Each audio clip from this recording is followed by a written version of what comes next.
अस्सलाम वालेकुम। मोहम्मद अब्बास मुसाफिर आपकी खिदमत में हाजिर है। आप लोगों का बेहद शुक्रिया।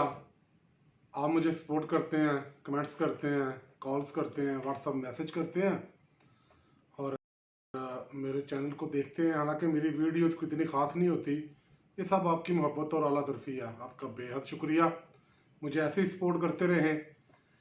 तो ये जो आप तस्वीर देख रहे हैं, ये है मनदीप सिंह।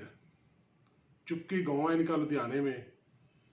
इन्होंने मुझे कहा जी मैंने अपना चैनल दिखाया है अपने बच्चों को। माशाल्लाह उनकी 3 बड़ी प्यारी बेटियां हैं। उनके नाम है दिलप्रीत कौर, रवनीत कौर, गुरक्रीत कौर। तो उन्होंने कहा जी कि मेरी बेटियों ने मुझे कहा है कि अंकल से कहें कि हमारी एक वीडियो बनाएं। तो ये आप देख रहे हैं उनकी बच्चियों की तस्वीरें हैं, ये तीनों के जिनके मैंने नाम लिए हैं, और ये उनके दोस्त हैं। इसके अलावा ये आपको पीछे नज़र आ रही हैं गांव की तस्वीरें, और ये वो जगह है जहाँ पे गांव के लोग बैठ के ताश वगैरह खेलते हैं। ये तकरीबन पंजाब के हर गांव में ये वाक़या है।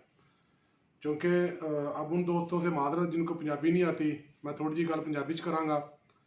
लो जी वीर जी, असी तुहाडे बच्चों की फोटोआं भी ला दित्तियां, तुहाडियां दोस्तां दियां भी ला दित्तियां, तुहाडे पिंड दी फोटोआं भी ला दित्तियां ते तुहाडी फोटो भी ला दित्ती। हुण तुसीं खुश हो? देखो जी, अगर मेरी एक वीडियो बनाने नाल तुहाडे बच्चे खुश हुंदे ने, एक ते की मैं 1 ਲੱਖ वीडियो बनाने नूं तैयार हाँ। किसी के चेहरे ते खुशी अगर मेरी वजह नाल आए तो मेरे वास्ते एक खुशबख्ती है। तो दोस्तों, तुहाडा सब दा बहुत शुक्रिया।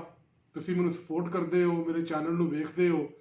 तो मेरी तुहाडे अगे इक्को इल्तजा है जी, सबसक्राइब करो, लाइक करो, शेयर करो, तो जिथों तक हो सके मेरे चैनल को प्रमोट करो। तुहाडा बहुत शुक्रिया। शाद रवो, आबाद रवो।